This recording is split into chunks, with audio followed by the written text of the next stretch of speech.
Now, on 105.9 FM and streaming worldwide on the WMAL app, O'Connor and Company. It's 5:07 on this Tuesday morning in your nation's capital. Thanks for tuning in and starting your day the right way with O'Connor and Company. Coming up at 6:05, John Reed is running for Lieutenant Governor of Virginia, and early voting's coming up. 7:05, our friend Mary Catherine Ham. 7:35, Katie Gorka. She's the chair of the Republican Party in Fairfax County, and we've got that special election voter day today. 8:05 brings us Representative Andrew Clyde of Georgia, introducing the Clean D.C. Act. That would be a great idea. Why don't we clean D.C.? Oh, CLEAN stands for Common Sense Law Enforcement and Accountability Now. I love it when they do that. It's Larry O'Connor with Julie Gunlock. Julie, I got to come up with an acronym of sorts for Julie. Just ultimately lovely in everything. Everything. There it is. Here we go. There we go. Man. Thought I'd help you out there. Julie Gunlock. Good morning. Good morning. Good morning. Anything happened yesterday that I need to know about? No. Homework, laundry. Are there things that are on the They insisted on having dinner again. All right. Everything's fine. Boys are in school. They're back in their routine.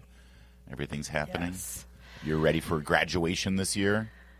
No, I'm not. Larry, let's not go there, okay? I'm not. I need to. You want to make me cry at 5:06 in the morning? Fine. Kind of. Yeah. No. I'm going to put my glasses on. So Meredith and I, we're back in our routine. We're back from our vacation, our cruise on the MRC cruise, which was fabulous. And we're last night we get into our routine where I'm done with work, she's done with her schoolwork, and sort of winding down, and we start watching a little, streaming show, television stuff. We found a new. We love our British what are you dramas. watching? Well, we like our British tell me. shows. Yes. This is a good one. This is the story about Kim Shelby, the Soviet spy that worked for MI6 back in the early 60s, late 50s. Oh, yeah. Okay. And yeah. so this is a drama. The show is called Spy Among Friends, and it's starring Guy Pearce as Kim Shelby, and it stars what's his name, the ginger who was in Homeland, the redhead. He was in Homeland, and he played Henry VIII in. I know exactly what you're talking about. You know who I'm talking about. Wait, what was it called? What's it called? It's called Spy Among Friends. Spy. I wrote in Guy because it's Guy Pearce. Okay, Spy. Sure. Anyway, we just discovered this. I've been wanting to. It seems like Tinker Tailor. It's that same 60s. We just watched Tinker Tailor Soldier Spy the other day on the cruise because we love that movie. Oh, I've never seen that either. What is wrong with me? Oh, what is wrong with you? We love that. We love anything that has to do with the Brits and spies and the Cold War. Yes. We're all over it. We're all over it. So we start watching that, and of course, because we're idiots, we both scroll while we're watching shows. It's just a thing that we do. And Meredith abruptly puts her phone down and sort of dramatically makes a clank on the coffee table and says, "Well, I'm done with Twitter today." And usually that happens because she's seen something that she just does not want to see, that she can't unsee. And I said, "Well, what?" Because, of course, I'm excited. I want to see it, too. And she said the Democrats have released Trump's Jeffrey Epstein birthday card. Now, you'll remember this is the alleged greeting that we're told Donald Trump back, 20-plus years ago, typed out on a typewriter. Nobody believes that. Right. And then did a hand line drawing of a naked woman. Nobody believes that. Yeah. And, we were all speculating what this line drawing looks like when the story first broke in the Wall Street Journal, which Trump has denied. But now the Democrats, because, transparency is so important. There's nothing here about Bill Clinton's frequent trips on Jeffrey Epstein's Lolita Express. That people don't need to know. But this, the public needs to know. Yeah. The line drawing is out, and it's hard to describe, I guess. But it is hand-signed. It says Donald at the bottom. And the way that the sort of imagery of what we're told is a naked woman is sort of depicted, the name Donald in signature resembles the nether regions of a naked woman's body, full frontal. Okay, yeah. You see what I'm seeing here? If you sort of squint, believe me, I see. Yeah, I see. Yeah. And of course, immediately you say, "Oh, okay. Well, does that look like Donald Trump's signature?" It doesn't. I mean, it sort of resembles it. Yeah. But yeah. if you look at, we have multiple versions of Donald Trump's signature today. Obviously, he signed over 200 executive orders just in the last 6 months, and it doesn't actually look like it's actually not even that vulgar, to be honest with you. If I handed this to a kid, I don't think they'd understand. It looks, you know, what it looks like. It looks like a mannequin without the arms. Right. There's no arm. It's and there's no head. No arms. And I mean, let's just say it's not even like, I'm sorry to say, but the boobs aren't even really, they're like 2 slash marks. They're not, this isn't vulgar. I mean, it's not really that vulgar. It's just like the shape of the woman. It's like a pear shape. I don't know. This seems weird. Of course, the Wall Street Journal published this immediately. Of course. Yes. Press Secretary Caroline This Leavitt ought to do it. Posted the latest piece published by the Wall Street Journal proves this entire birthday card story is false. As I've said all along, it's very clear President Trump did not draw the picture. He did not sign it. President Trump's legal team will continue to aggressively pursue litigation. She didn't actually explain why she believes the publication of the picture proves the story is false.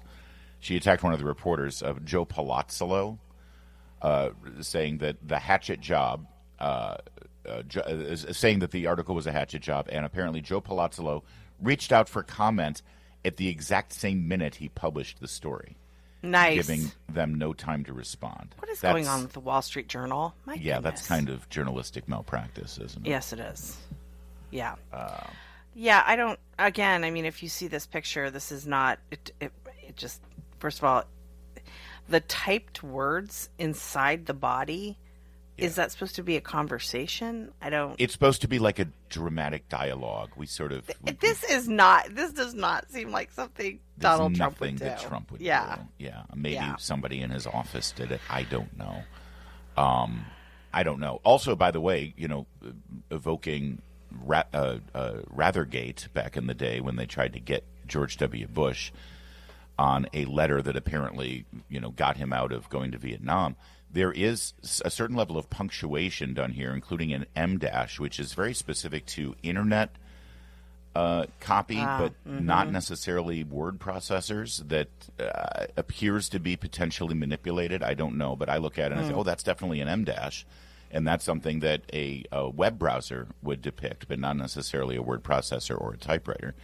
But this was apparently created at a time where theoretically there could have been some web-based content, but this will be poured over, it'll be dissected, and it's absolutely meaningless. Didn't Speaker of the House Speaker Johnson just revealed on Friday that based on documentation that he's seen, Trump was acting as an informant on Jeffrey Epstein. Yeah. So to the FBI. Yeah. We've grown accustomed to ignore this junk. And here's the beauty of it for the mainstream legacy corporate media. This could be 100% legitimate and a huge smoking gun, and it doesn't matter anymore because they've ruined their reputations to such a level. And they've done nothing to try to get it back. Here's my bargain with the Wall Street Journal and the Washington Post and the New York Times and CNN and Jake Tapper and all these people. The second you admit completely how wrong you were about Russian collusion, apologize to us, and give back the awards you won on that story, when you do that, then I'll start to take your reporting seriously again. Amen. But until then, I have no reason to believe you, nor do I. It's 5:15. WMAL, making sense of the news. Live from the Home Paramount Pest Control Studios. Home Paramount, the leader in pest control since 1939. Oh, let's call it 5:17. Why don't we? We're friends here. It's 5:17. You remember Stacey Abrams, right? Barely, but yes. Good forget her. Stacey Abrams was a state senator in Georgia, excuse me. She was a state senator in Georgia. She ran for governor. She lost. She's also a black woman, and she decided that she lost because of racist voting policies in that state. And so, in reality, she won. She was an election denier before it was cool, before anybody else decided to deny elections. She ran again, lost again, denied the loss again, and she's made Millions. She is the set darling. for life. The darling. Became the darling of the Democrat Party.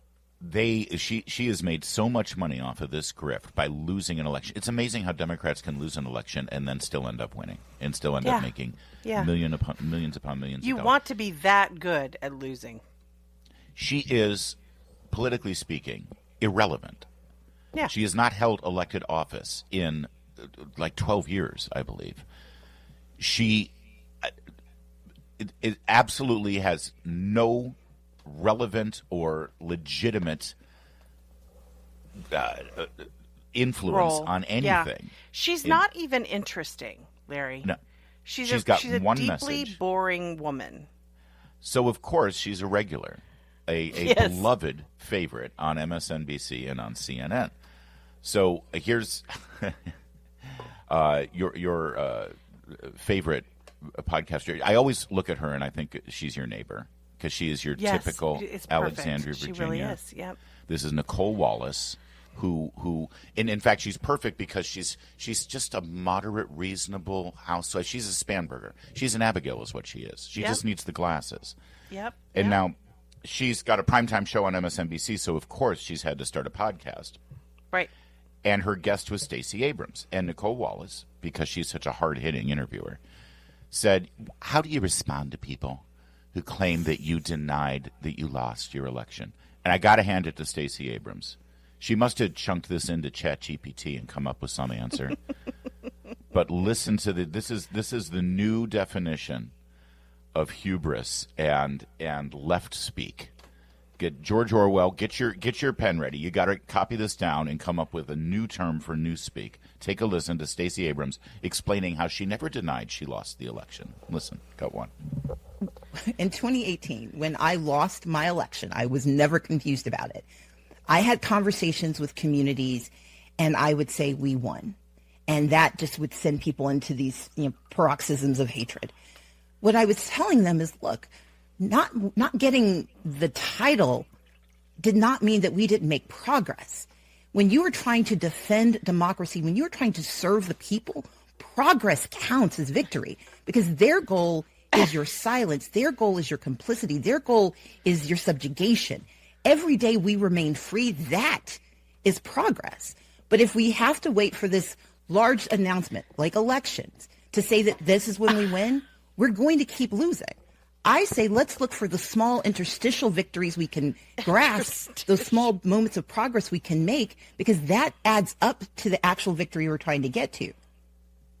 So there you go. She never, ever thought that she actually won the election. She knew she lost, but she just came up with a new definition of victory. Well, also, I love that, every moment we stay free.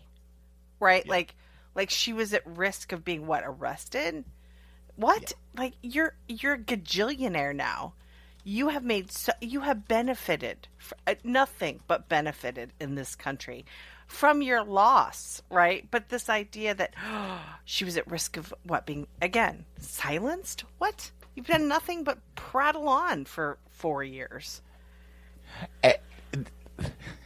By the way, since 2018, one can argue, well, really since 2021, Georgia has actually tightened up their election laws and made it even, the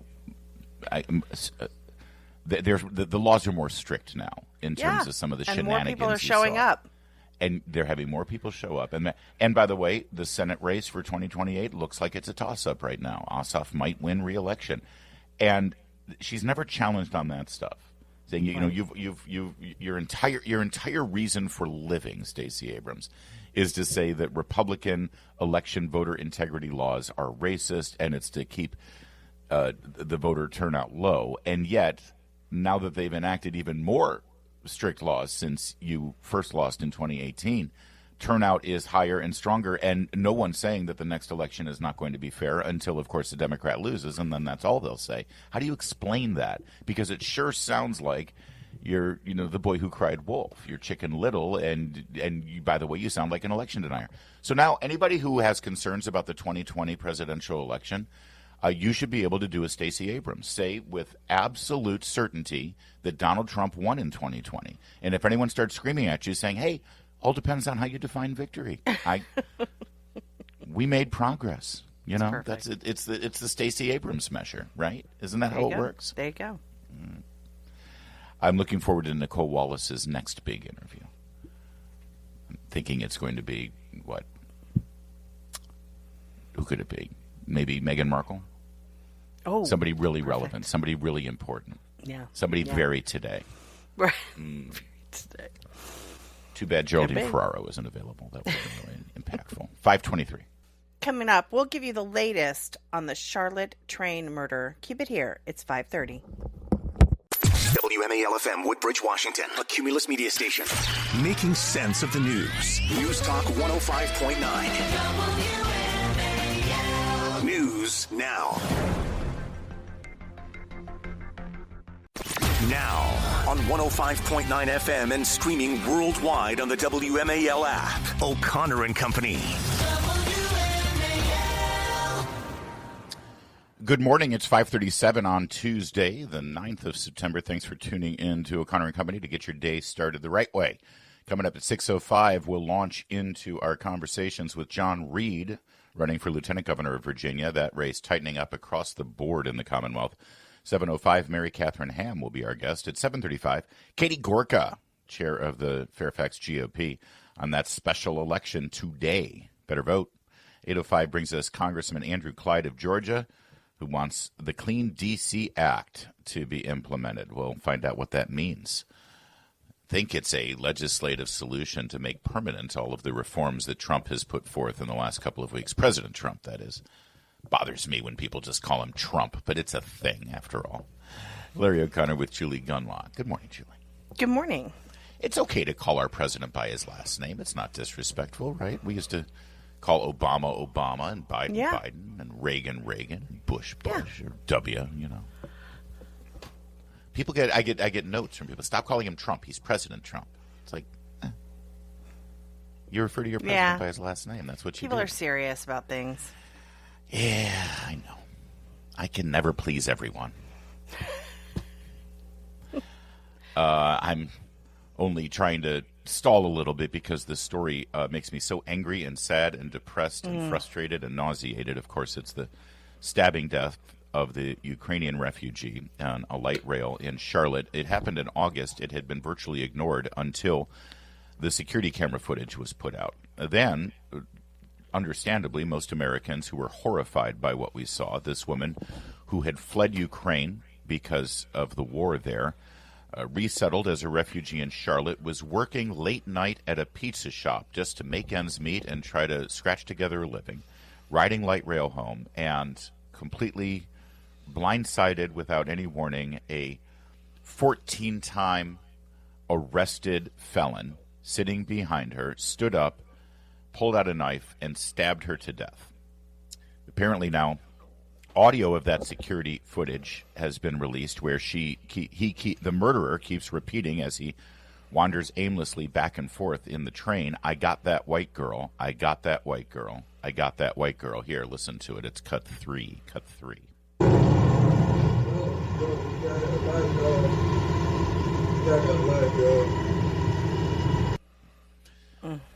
Everyone, of course, trained, as we are in America, to not make eye contact with lunatics late at night on mass transit. Didn't really look up, didn't notice that he had blood dripping from his knife all over the train. Didn't notice the corpse that was now sitting on the train with them until several minutes later.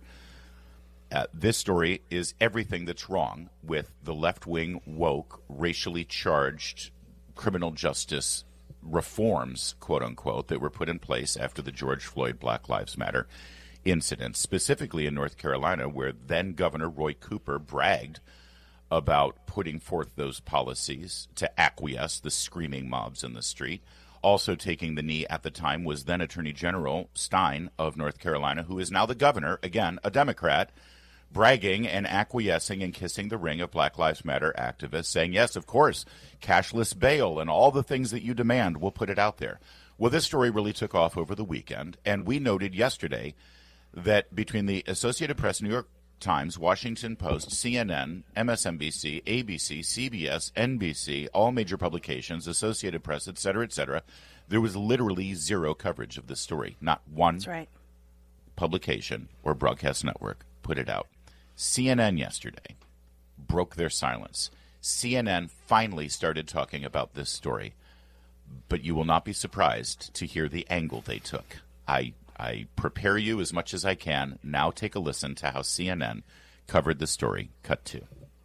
Really, over the weekend, Elon Musk, Charlie Kirk, other Trump-aligned figures succeeded in making this senseless death a symbol of big city crime. We heard President Trump asked about it yesterday when he was heading home from New York City. He didn't seem to know much about it. He said he would get briefed, and then today, Trump did know all about it. That's exactly what has happened here. This story has trickled up from local news to social media and now to the president's attention, and it's being used, as you said, Brianna, as a political symbol, with MAGA media calling for more forceful punishments and more incarceration.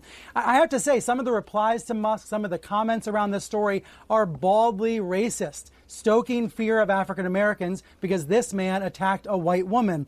The open racism on sites like X today, it's eye-popping. But there are also legitimate questions about this so-called career criminal, someone who had been a repeat offender. And those questions, I hope they're not lost amid all of the cesspool kind of comments on social media. That's how CNN covered it. Yeah, Politico was similar. They've been silent. And then yesterday, not kidding you, Ukraine refugee killed in North Carolina gets dragged into political messaging war. That's how they covered it. Suggesting that the Republicans are using this as some sort of racial anger. That's how they covered the death of this young woman and a man sort of walking back and forth on the train saying, I got that white girl. Yeah. It's just... I mean, there's just taking the words of the murderer after he committed his crime makes this obviously a racially motivated story, number one. But number two, listen, I'm sorry, I didn't create these rules. I didn't create this environment. The liberal left, the progressives, the radicals in this country, they created the environment where criminals who have been arrested 14 times are set free to roam the streets again if they're black. I'm sorry. Yes. That's what they did. They decided that this person had only been arrested because he was black, therefore he should be freed because he's black. I didn't do that. I didn't look at this person as a black criminal. They did. I looked at him as a criminal and a danger to society, arrested 14 times. Maybe we should put him behind bars. I didn't look at him based on his skin color. They did. They said, oh, no, hold on. You can't incarcerate him because he's black. And because he's black, we're going to let him through. And then all the hand-wringing leftist, take-a-knee Democrats, white, privileged, behind their safe, secure, protected walls where they live, they went ahead and released them. And now we've got a dead woman. It doesn't matter to me that the woman is white or black or Latino or Asian. That doesn't matter. They are the ones who judged this person not by his character, not by his behavior, not by his record, not by his criminal record, but by his skin color. They did that. Forgive us for noticing. Yeah, that's exactly. Where we're guilty. Yeah. Also, Brian Stelter, was he born a eunuch or did he have a procedure? I'm just asking. I need to ask the questions that no one else will. It's 5:44. Later this afternoon on the Derek Hunter Show, Zoran Mondami says New Yorkers won't move to Florida because of the lack of a vaccine mandate. We'll talk about it at 3 o'clock on WMAL. All right, this is going to take me a little time to lay out, but we had some news in the E. Jean Carroll case yesterday. A 3-judge panel in the Second U.S. Circuit Court of Appeals, all 3 were Democrat appointed, determined that the $83.3 million defamation award that a jury had given E. Jean Carroll would stand. Now, the Trump will appeal this even further, I'm sure. But the 83, and people forget this. This was defamation. Understand what the jury decided here. The jury did not find her claims that Trump raped her to be credible. All right? Right. And remember, when she accused Trump of raping her, which the jury didn't think was credible, Donald Trump denied it and said that she was a liar. Yes. So she then sued him for defamation for saying she was a liar. The jury agreed with Donald Trump that the charges of rape were not credible, but they still awarded her $83.3 million because Orange Man bad. That's right. All right. And now these 3 Democrat-appointed judges have maintained the same verdict, which also says that the rape charges are not credible, but the $83.3 million punishment can still stand. All right. So now E. Jean Carroll is going on a publicity tour, and she appeared on the Tim Miller podcast for Bulwark, and she revealed that the entire trial was theater, including wardrobe, makeup, and hair people who had to make her look a certain way for the jury. Desirable. I'll let her take it from there. Here's cut 4. That has to be pretty dispiriting. That then you're like, well, I got to be hotter to win this case. Yeah, I got to be. This is a word. So what we did is we looked. I had a talk show, a TV talk show in 1996. I went through that, some of the shows, took screenshots of my hair cut in a bob, and we did. Then I found the hairdresser and the makeup person who made me look like that in 1996. She came every day to trial, did my hair and makeup exactly like it was in 1996. I wore the exact same clothes I wore in 1996, the exact clothes. Yeah, they're back. It's back in trend. Yeah. Oh, I don't have a book here, but the thing I'm wearing on the cover, I bought it at Bergdorf's in 1993. So Wow. that's the kind of, and I didn't look like I looked in 96, but I looked like somebody who could have looked like somebody in 96, and it was enough. It was enough. So it was a trick. This trick, that doesn't make you annoyed? That doesn't, your feminist juices don't start flowing over that? Let's be clear. I think Tim Miller has more feminist juices, as it were, than E. Jean Carroll does. Yes, indeed. There you go. It was a trick. We brought in all the wardrobe people to make me look effable, as she said. We had to bleep it out. Gross. None of that was presented to a jury. By the way, a jury whose jury pool was 78% inclined to hate everything that Donald Trump has ever done in his life and do whatever they could to use the law as a weapon. That was not presented. Also not presented to the jury was E. Jean Carroll claiming on the Anderson Cooper show how sexy rape is and that it's a fantasy, and that then she turned and began flirting with Anderson Cooper, the openly gay journalist at CNN, who quickly making him so cut it off. uncomfortable. Yes, Had to go to commercial. Yes. Also not included was this little tidbit that Glenn Beck shared with Megyn Kelly yesterday. Listen to this, cut 5. She has her credibility is nowhere to be found. She is accused a babysitter's boyfriend, a dentist, a camp counselor, an unnamed college date, an unnamed boss, and CBS chief Les Moonves of either sexually assaulting or raping her in the past. None of that was disclosed to the jury. Wow. Those are all of the false accusations of sexual assault or rape that she has triggered in the past. Seems to be a trend, a pattern of behavior, perhaps. Donald Trump, in giving his defense, was never allowed to bring that up for the jury. One other thing. She said that she had to go back and look at her talk show that she had back in the mid-'90s, 96. You know what? Mays on X, he's got a great account. He dives into old videos all the time. He found a clip from her talk show back in 1995 as well. Well, I'm calling because I'm a 49-year-old single woman who's never been married.